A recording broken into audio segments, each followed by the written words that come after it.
Couple thoughts to think about as basketball season comes up. Do you have basketball players, or do you need a tournament of basketball players? As Coach Green mentioned, he's got a tournament of basketball players, right? They're playing different sports throughout the course of the year, and so different from, say, Coach Jacobs' team, right? We've got a lot of basketball players that they're playing year-round, right? He's got basketball players coming in compared to I got a tournament of basketball players. My practice should look different because of those aspects. Those practices are not going to look different. Not right and wrong, right? There's just different right ways to do things based on the group and the personnel, strengths and weaknesses of the players that you guys have coming in. So that's really important to understand. And then what I would challenge you to do is, if you have, say, a 90-minute practice, hopefully you're practicing longer than that, especially you need a tournament of players and they haven't touched the ball in a really long time. So I just don't think that's enough time to get very good at basketball in a few months, realistically. You got kind of your technical, right, which would be your fundamental skills that you're trying to build. You got your tactical, which is your schemes, right? Then you got the playing, competition aspects of what a practice would entail. And how are you able to prioritize that at the beginning of the season before the first game? How are those time intervals going to change throughout the course of the season? And then as you start to build throughout the course of the year, this doesn't have to be, a third year, right? You don't have anybody that can handle pressure.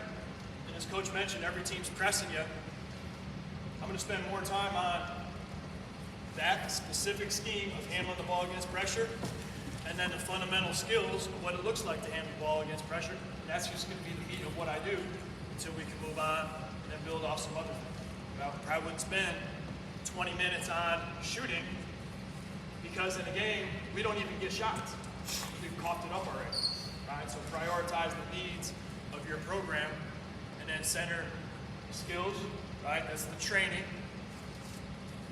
Teaching, right, which is everything, your scheme as well, and then what types of games, small-sided games, one-on-one, scrimmaging are you playing to cover up those weaknesses. I like to think every player and every team has three things about them in anything that we're looking at.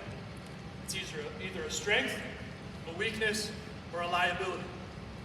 Liabilities get you on the bench as a player, they get you beat as a coach.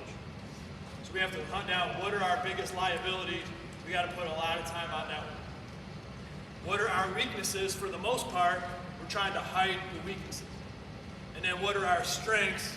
We play to our strengths. We amplify our strengths. We hunt those down. We look for those opportunities to be in those positions as much as possible. That could be your best player. In fact, you have a really good shooting team, whatever those strengths are. So I encourage you guys this season to strengthen your strengths, focus in on your liabilities, and then try to hide your weaknesses. Concentrate more on those in the offseason. All right? We'll take about a 5-minute break. You can walk around, stretch your legs, use the bathroom, whatever you have to